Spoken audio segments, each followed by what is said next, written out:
একটা শান্ত সমুদ্র, নীল জলরাশি। খালি চোখে দেখলে মনে হবে এখানে কিছু মাছ ধরার ট্রলার আর পণ্যবাহী জাহাজ ছাড়া আর কিছুই নেই।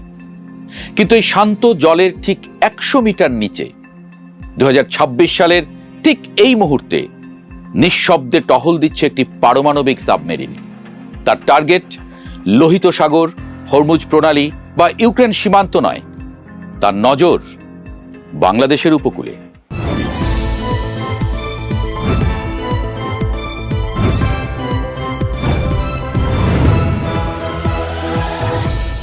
আজকে আমরা এমন এক সময়ে বাস করছি যেখানে যুদ্ধ শুরু হওয়ার আগে কোনো ঘোষণা দেওয়া হয় না, যুদ্ধ আসে অকস্মাৎ।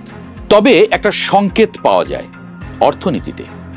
বেশিরভাগ সময় মিসাইল ছোড়ার আগে ওই দেশের অর্থনীতিকে অবশ করে দেওয়া হয়।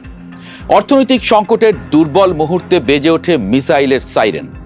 ঠিক এই মুহূর্তে গ্লোবাল সুপার পাওয়ারদের সেই অদৃশ্য যুদ্ধের সবচেয়ে বড় চালটি চালা হচ্ছে বঙ্গোপসাগরে। অর্থনীতির সাইরেন বেজে উঠেছে নিঃশব্দে। আসুন সোজা বাংলায় বলি, প্রতি বছর পৃথিবীর মোট সামুদ্রিক বাণিজ্যের অর্ধেক এবং বৈশ্বিক জ্বালানি পরিবহনের 2/3 ভারত মহাসাগরের এই রুট দিয়ে পার হয়। এই রুটের ঠিক মাথায় এক স্ট্র্যাটেজিক ট্রায়াঙ্গল বা ত্রিভুজ তৈরি করেছে বঙ্গোপসাগর।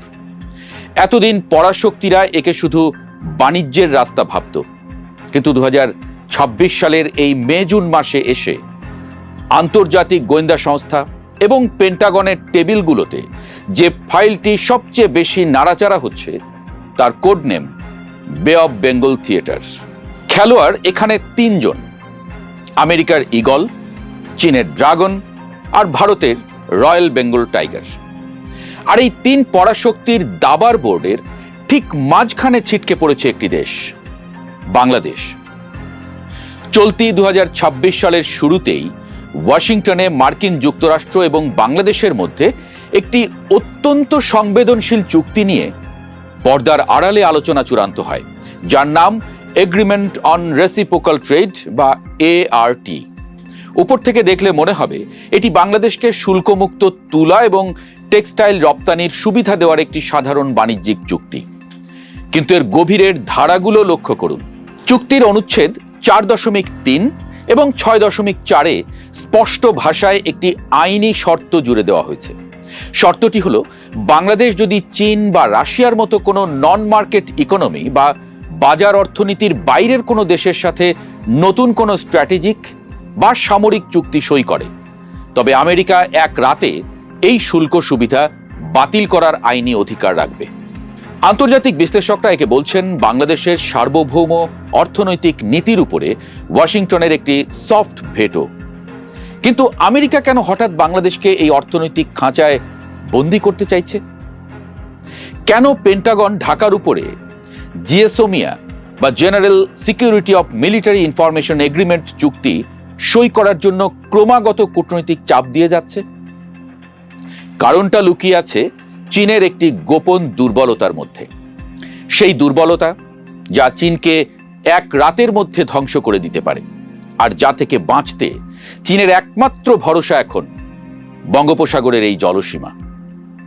আমেরিকা খুব ভালো করেই জানে, যদি তারা বাংলাদেশের এই উপকূলে নিজেদের একটি লজিস্টিক অ্যাক্সেস পয়েন্ট বা সামরিক নজরদারি কেন্দ্র বসাতে পারে, তবে এক চালের মাধ্যমে তারা চীনের পুরো এনার্জি সাপ্লাই লাইনের উপরে একটি অদৃশ্য ফাঁসি ঝুলিয়ে দিতে পারবে। কিন্তু চীন কি এত সহজে তার লাইফলাইন আমেরিকার হাতে ছেড়ে দেবে? দাবার এই চালটি বুঝতে হলে আমাদের ঢুকতে হবে ইতিহাসের সবচেয়ে বড় সামুদ্রিক ফাঁদ মালাক্কা ট্র্যাপের ভেতরে। বেইজিং এর সেন্ট্রাল মিলিটারি কমান্ডের সবচেয়ে বড় দুঃস্বপ্নের নাম মালাক্কা ট্র্যাপ। চীনের পুরো অর্থনীতির ভিত্তি বা ইকোনমিক মিরাকল দাঁড়িয়ে আছে তেলের উপরে। চীনের আমদানি করা মোট খনিজ তেলের 80%-এরও বেশি আসে মধ্যপ্রাচ্য এবং আফ্রিকা থেকে।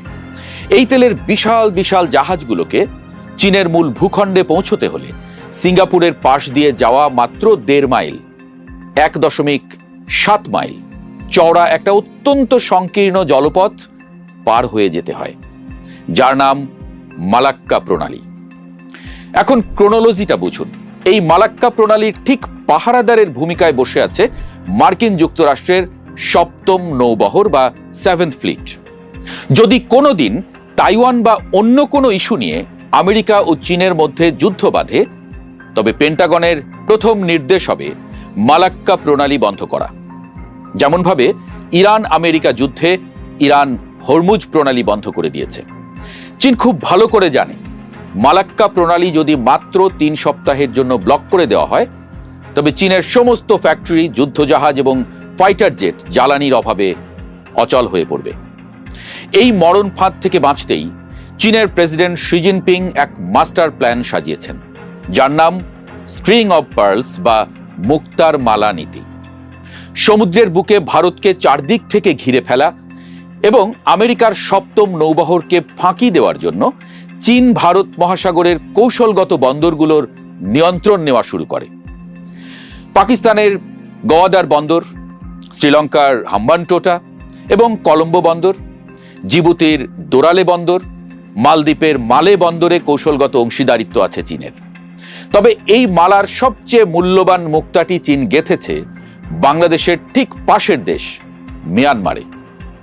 মিয়ানমারের রাখাইন রাজ্যে চীন বিলিয়ন বিলিয়ন ডলার ইনভেস্ট করে তৈরি করেছে কিয়াকফিউ গভীর সমুদ্র বন্দর এবং একটি মেগা স্পেশাল ইকোনমিক জোন। তবে আসল খেলাটা কিন্তু বন্দরের ভেতরে নয়।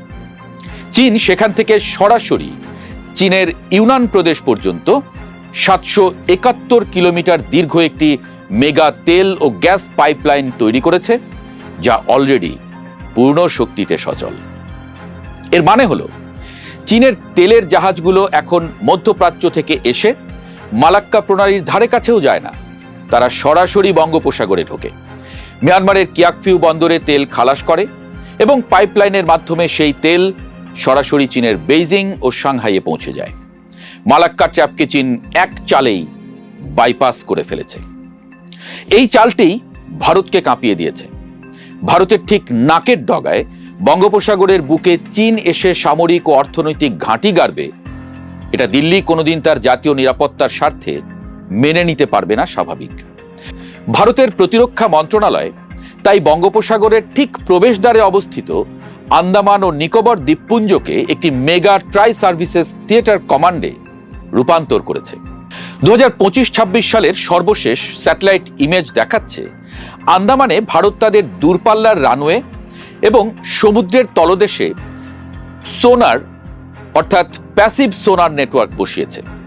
এই নেটওয়ার্কের কাজ হলো বঙ্গোপসাগরের শান্ত জলে যদি চীনের একটি সাবমেরিনও প্রবেশ করে, তবে তার ইঞ্জিনের শব্দ তরঙ্গ রিয়েল টাইমে দিল্লির ওয়্যার রুমে পৌঁছে যাবে। বঙ্গোপসাগরের জল এখন আর শান্ত নেই, এটি পরিণত হয়েছে ভারত ও চীনের মতো দুই পরাশক্তির এক আন্ডার ওয়াটার স্নায়ু যুদ্ধে। আর ঠিক ক্রসফায়ারের মাঝখানে বলির পাঠা হয়ে দাঁড়িয়ে আছে বাংলাদেশ। ভারত ও চীনের এই রক্তক্ষয়ী খেলার মাঝখানেই তৃতীয় খেলোয়াড় হয়ে ঢুকেছে আমেরিকা, সাথে তারই তৈরি করা ইন্দো প্যাসিফিক স্ট্র্যাটেজি। আর এই স্ট্র্যাটেজির সবচেয়ে বিতর্কিত এবং রহস্যময় অধ্যায়টির নাম সেন্ট মার্টিনস দ্বীপ। গত কয়েক বছর ধরে বাংলাদেশের রাজনৈতিক আকাশে একটি গুঞ্জন সবচেয়ে বেশি ডালপালা মেলেছে।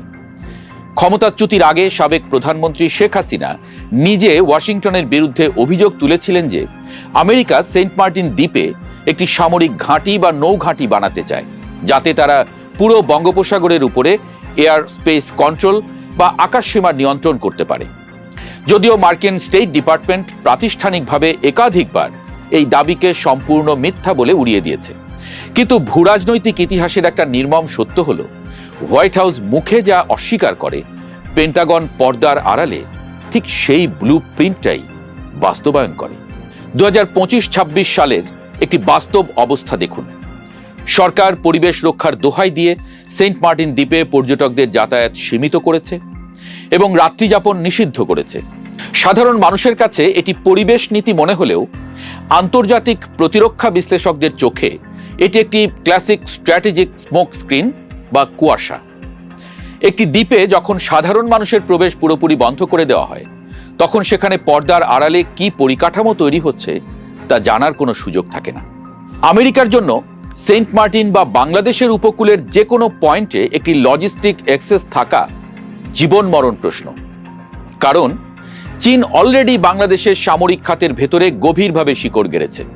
বাংলাদেশের নৌবাহিনীতে থাকা দুটি মেইন ক্লাস সাবমেরিন চীনের কাছ থেকে কেনা। আরো বড় তথ্য হলো, কক্সবাজারের পেকুয়ায় নির্মিত বাংলাদেশের প্রথম সাবমেরিন ঘাঁটি বানৌজা শেখ হাসিনা, যার এখনকার নাম বানৌজা পেকুয়া, এটা কিন্তু সম্পূর্ণ চীনা অর্থায়ন এবং চীনা ইঞ্জিনিয়ারদের সরাসরি তত্ত্বাবধানে তৈরি করা। আমেরিকার আশঙ্কা, যদি কোনোদিন যুদ্ধ বাধে তবে চীন বাংলাদেশের এই সাবমেরিন ঘাঁটিটিকে তাদের নিজস্ব লজিস্টিক রিফুয়েলিং সেন্টার হিসেবে ব্যবহার করবে। অর্থাৎ চীনের পারমাণবিক সাবমেরিন এসে সরাসরি বাংলাদেশের মাটিতে আশ্রয় নেবে। বাংলাদেশ এখন এমন এক কূটনৈতিক ফাঁদে পড়ে গেছে যেখান থেকে বের হওয়ার প্রতিটি রাস্তাই বিপজ্জনক। একদিকে চীনের বিলিয়ন ডলারের ইনফ্রাস্ট্রাকচার লোন এবং সামরিক সাপ্লাই, অন্যদিকে আমেরিকার রেডিমেড গার্মেন্টস মার্কেট এবং স্যাংশন বা নিষেধাজ্ঞার অর্থনৈতিক তরবারি। আর তার সঙ্গে যুক্ত হয়েছে ভারতের ভৌগোলিক ও রাজনৈতিক চাপ। বাংলাদেশ যদি চীনের দিকে এক কদম বাড়ায় তবে আমেরিকা ও ভারত যৌথভাবে বাংলাদেশের অর্থনীতিকে শ্বাসরোধ করে মারার জন্য প্রস্তুত হয়। আবার বাংলাদেশ যদি আমেরিকার ইন্দো প্যাসিফিক জোটে সরাসরি নাম লেখায় তবে চীন রাতারাতি বাংলাদেশের সমস্ত প্রজেক্ট ও অর্থনৈতিক সহযোগিতা বন্ধ করে দেবে। বঙ্গোপসাগরের এই শান্ত নীল জল আসলে একটি ফুটন্ত কড়াই।